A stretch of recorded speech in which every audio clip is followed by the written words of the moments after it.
Ginoo sa paghatag kanato kamalahotayon ug bisan sa atong mga signal nga igsoon. Salamat sa Ginoo sa iyang paghatag kalampusan sa paguban sa iyang balaang espiritu nga ang atong mga pagampo mapadangat kaniya nining kagabion mga igsoon dayon padayon ta mag hangyo sa balaang espiritu sa iyang paguban sa presensya sa Dios nga magauban sa atong paghisgot sa iyang buhing pulong ning kagabion mga igsoon. So padayon ta ang atong series sa pulong sa Dios dinhi sa ikaduhang Korinto kapitulo 7 bersikulo 5 paingon sa 7 mga igsoon. Giingon nga ni ikaduhang Korinto kapitulo 7 bersikulo 5 paingon sa 7. Giingon nga ni wala kami pahulay bisan didto sa Macedonia sa tanang paagi gilisod-lisod kami. Adunay panag-away bisan asa. Unya giabot kami kahadlok. Apan ang Dios nga nagdasig sa mga masulubon, nagdasig kanamo pinaagi sa pag-abot ni Tito. Ug dili kay ang iyang pag-abot ra ang nakalipay kanako kun dili ang gibalita usab niya mahitungod sa inyong pagdasig kaniya. Gisultihan kami niya sa dako ninyong tinguha sa pagpakikita kanako. Ingon man sa inyong kasubo ug nga andam kamo sa paglaban kanako. Busa labi akong malipayon karon. So mo kana ang pulong sa Dios nga atong pagahisgutan karon, magampo na kita mga igsoon. Labing gamahanan nga Dios, Lord God, dalaygon ka kayo sa among mga kinabuhi, sa imong padayon nga pag-atiman, pag-provide sa among panginahanglan, pagproteksyon sa among mga pagkinabuhi. Salamat o Dios nga gidala na usab kami nimo dinhi sa among panagtigom sa pagampo ug maingon man Lord sa paggahin sa pagpaminaw sa imong buhing pulong Ginoo. Himo o Dios ang imong balaang espiritu makig-istorya gayud sa matag usa kanamo Ginoo. Ingon man ako Lord nga imong instrumento ni kagabion nga maghatag kini dakong impact Lord sa among mga kinabuhi kanako usab nga nagadala sa imong pulong Lord, ikaw magadihog, magagiya, magatabang, Lord, sa kinatibukan, ikaw ang among saligan nga magadumala ning tanan Ginoo. Ayaw itugot ang mga kasikas, mga panguna-una sa mga problema nga makasamok sa among pagpaminaw karon. Lord, tabangi kami, makatuto kami, Lord, sa imong buhing pulong nga among isgutan ni kagabi. Dalaygon ka o Dios kini among pag-ampo pagsalig sa ngalan ni Ginoong Hesus. Amen. O Amen. Sa mga igsoon, ato ning giuluhan o ang alagad mo sa gubang gayod sa daghang kalisdanan. Sa diyan nato ni makita sa verse 5 nga wala sila pahulay, gilisod-lisod sa tanang paagi o giabot gayod sila kahadlok. So gi-remind kita ni Apostol Pablo nga ang Kristohanon mo sinati gayud og mga problema either sa atong panggawas pisikal o apil ang atong sulod nun mga igsoon. So makasinati kita ni ana mga igsoon, kita nga mga sumusunod, kita nga mga matinumanon nga nangalagad ug nagpasidungog sa Dios sa ato mga pagkinabuhi. Apan unsay giingon niya Santiago sa iyang sulat, giingnan kita nga kanang tanan nga mga kalisdanan isipon ka na nato nga blessings. Santiago kapitulo 1 bersikulo 2 paingon sa 3, mga igsoon, isipa nga bulahan kamo kun ang tanang matang sa pagsulay moabot kaninyo. Kay nasayod kamo nga ang inyong pagtuog gisulayan lamang aron kamo mahimong malahot tayo. So mao kana ang gusto ipasinati isipon ni Santiago sa mga kaigsunan nga usa ka na kapanalangin kung moagi kita tanang matang sa pagsulay mga kalisdanan. So kana mo pud kana ang gusto sa Dios nga atong isipon panahon sa pagsulay. Ganin sa Mateo 5:6, bulahan kantong naning kamot pagtuman sa kabubuton sa Dios kay tagbawon niya sila. Sa verse 10, bulahan ang gilutos tungod sa ilang pagsunod sa kabubuton sa Dios kay mahesakop sila sa paghari sa Dios. Sa 11 ug 12, bulahan kamo kung biyayon ug dagdaogon sa mga tawo butang-butangan sa tanang matang sa kadautan tungod sa inyong pagsunod kanako. Paglipay sa verse 12, paglipay ug pagmaya kamo kay dako ang ganti nga gitagana alang kaninyo didto sa langit. So giingon sa nila niini pagpasipala ang mga propeta nga nahiuna kaninyo. So maisip kita nga bulahan o mas madawat pa nato ang daghan pa mga panalangin nga giandam sa Dios kung kita mo sinati ni ana nga mga pagsulay kalisdanan nga atong nagian.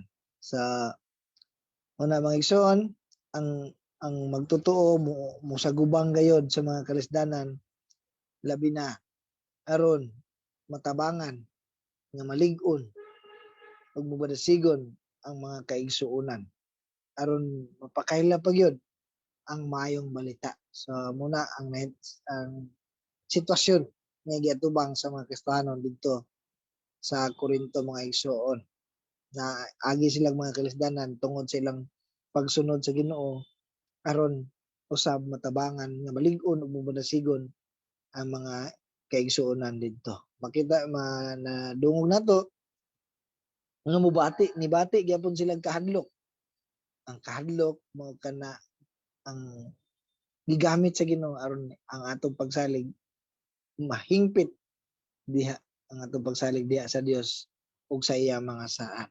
Mahadlok ta aron mo kapit ta sa saad sa Dios sama sa iyang saad kang uswi nga hinumdumi ang akong sugo nga magmaligon ka ug magmaisugon ayaw kahadlok o kaluya tungod kay ako ang Ginoo nga imong Dios mag-uban kanimo bisan asa ka. So mo na ang saad sa Ginoo nga nindot kaayo hupta no sa panahon sa bation tag kahadlok kalisang labi na sa atong pagsunod sa panawagan sa Dios. Gani sa Pilipos 6, ayaw kamo kabalaka sa bisan unsa kung dili pangayua sa Dios ang inyong gikinahanglan uban ang pagpasalamat sa tanan ninyong pag-ampo. Pilipos 4:6 ug 7, ang kalinaw sa Dios na dili matugkad sa tao manalipod sa inyong kasing-kasing una-una diha sa inyong paghiusa kang Kristo Jesus. So muna ang mga saad nga angay natong huptan panahon nga kita mobati og kabalaka kalisang kahadlok labi na sa atong pagsunod sa Dios. Sama sa ako sa unang panahon nga mo go na gani mi sa evangelism, musangyaw kung dili gani madayon murag ang akong kasing-kasing una-una murag malipay nga yes di mi madayon. Pero madayon na gani mi sa among pagsangyaw diha na mobati na ko og kahadlok apan gidasig pud ta sa atong mentor nga atong panahon na nga magdarasig nga mas maayo daw nga mahadlok ta aron the more gyud ta nga dili mo salig sa atong kaugalingon kun dili didto gayon sa Dios. Amen mga igsoon. So malagpasan ang tanan. Ma-overcome nato kanang tanan mga igsoon kanang giatubang nato labi na sa pag sunod nato sa Ginoo. Kung sunod ta sa Ginoo tawag ana nag-ministry na ta. Naa na ta sa ministry kay nisunod ta sa kabubuton sa Dios, panawagan sa Dios nga mapakaila pa gyud ang iyang pulong labi na sa mensahe sa kaluwasan. So malagpasan nato ng tanan uban sa saad sa Dios, uban sa paglig-on sa Dios og aron matabangan nga malig-on, madasigon ang mga kaigsuonan ubang mga katawhan. So ikaduha nga punto aron masuod pagyud nato ang Dios. Sa verse 6 apan ang Dios nga nagdasig sa mga masulubon, nagdasig kanamo pinaagi sa pag-abot ni Tito. So siya ang Dios mo tinuod nga gikuhaan nato sa kadasig, tiunay nga kadasig, siya ang tighupay sa mga naguol, naggaluya. Kung mas moagi tag dakong kalisdanan, mas dako usab ang iyang ihatag nga paghupay kanato og mas masuod pa nato siya mga igsoon. Ang Dios nga tinubdan sa tanang pagdasig, tinubdan sa tanan, siya ang atong masuod pa sa panahon sa atong mga kalisdanan. Sa verses pa ng Dios nga nagdasig sa mga masulubon, nagdasig usab kanamo. O na akong gibasa kaniya sa ikaduhang Korinto 1:3, pasalamatan nato ang Dios ug amahan sa atong Ginoong Hesukristo, ang maluluyong amahan ug Dios nga tinubdan sa tanang pagdasig. Nagdasig siya kanato sa verse 4, nagdasig siya kanato diha sa tanan natong kalisdanan aron kita makadasig usab ni atong anaa sa tanang kalisdanan pinaagi sa samang pagdasig nga nadawat nato gikan sa Dios. Muna mga igsoon, aron masuod nato ang Dios. Dasigon ta sa Dios o ato pud nang idasig sa ato mga kaigsuonan aron sila pud madasig, aron sila pud masuod ngadto sa Dios. So ang paingnan niya ng tanan magmadasigon, malig-on ug masuod nato ang usag-usa og apil ang Dios ang atong masuod, ma-close nato mga igsoon. Nga sa verse 7a, ug dili kay ang inyong pag-abot, ang iyang pag-abot ra ang nakalipay kanako, kun dili ang gibalita usab niya mahitungod sa inyong pagdasig kaniya. So nadasig ang matag usa sa ilang matag presensya mga igsoon, ang matag usa gayud nakahatag kanila kadasig. So muna mga igsoon, ang adunay panahon nga moral support pa lang makadasig na mga igsoon. So makita lang nimo sila makahatag ng kalipay. Unang importante kayo ang makanunayon nga panagtigom, ang nga ni sa atong gibuhat prayer meeting, bisan layo ta apan gihiusa ta sa Dios diha sa iyang espiritu mga igsoon. Labi na samot na kung ang giingon kaniya sa atong gibasa nakalipay ang pag-abot ni Tito ang iyang presensya, labi na gayud sa ilang gibalita mahitungod sa pagdinasigay sa matag usa. So na adunay pagtinabanga og paghupay sa matag usa. Munay makagaan mga igsoon labi na sa adunay mga problema nga giatubang mga igsoon. So una nga makahatag og kalipay ang presensya sa matag usa. Labi na ang presensya sa Dios. Dili tong layo pa lang medyo kulbaan na ka kay basig unsay tuyo ani. Dili nakahatag og kadasig. Galing lang kini atong panahon sa COVID no mga igsoon, wag mga moral nga support kundi mga tabang diha sa pag-ampo didto sa actual dili man gid makabisita, bawal man. Sa nalipay og nadasig ko sa mga pag-ampo, sa mga pagtabang natong panahon na nga ako na hospital og sa kuan pa og sa komedya pa pwede na ko magtukod og grocery pag uli na ko kay daghan kay mga tabang. Mga igsoon, supply to halos 6 months siguro aya pa na hurot. Salamat sa Ginoo sa mga pagtabang sa makadasig no ang matag usa makagaan sa adunay problema, makahatag kahupay. Sa kan pa na sa kanta pa na ako lang giusab ang lyrics no. Malipay sila, malipay sad ko, magmalipayon ming tanan, madasig sila, madasig sab ko, magmadasigon ming tanan. Kamo na isumpay mga igsoon. So ingana no nga maghatag kadasig ang matag usa. Kinahanglan gyud sa ato ang dili undangon ang panagtigom sa mga worship service, Bible study, prayer meeting. Nindot kini nga atong padayonon kay mao gid kana ang design sa Ginoo sa mga katawhan aduna gyud panaghiusa. One another ring. So importante gyud niya na mga igsoon. So sama sa Bible study sa una no sa lugar nga diin ako na tao, daghan kayo sila mag-uban mga mga alagad sa Ginoo mangibaklay ra gyud sila taas silang baklayon. Dito ko malipay magtan-aw ba makadasig niya. Ang ilang pag-uban, ang ilang gibiyaan nila ang ibang lang mga buluhaton para dito sa ministry nga na ay bag-o nga Bible study nga naabli. So sama po ni ana sa bag-o nga naabli dito sa Tignapuluan, daghan usab nga kami mag-uban. So nindot gayud nga dili sulo ang pagsangyaw, ang mga buluhaton sama usab sa panahon nilang Apostol Pablo nga naglakaw sila sa ministry, daghan sila kauban. Kung mosanati ang isa og kalisdanan, naay makahupay, makadasig, naay pag tinabangay. Mga igsoon, bisan gani sa mga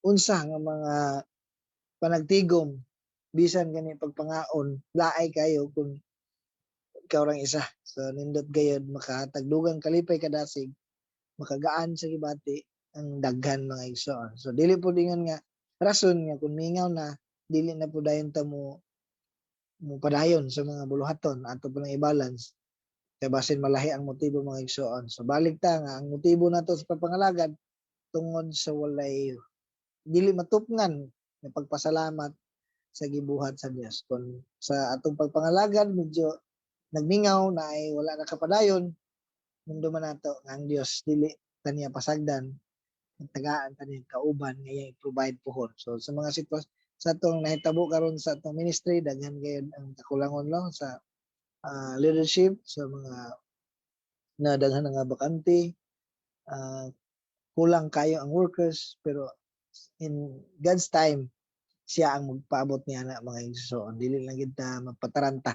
Muna yun nga kung unsa ang kulang sa imo karon, nakabalo man ang Ginoo ana, kabalo siya nga dili pala nimo gikinahanglan. Kaya nasayad man ang Dios kung unsa gyud ang imong gikinahanglan. Siya kabalo nga mo provide niya. Dili nato kon nga mo gid ni akong kailangan, pero ang Dios kabalo siya unsa ang perfect time nga gikinahanglan niya nga kana ihatag sa imo. So amen mga igsoon.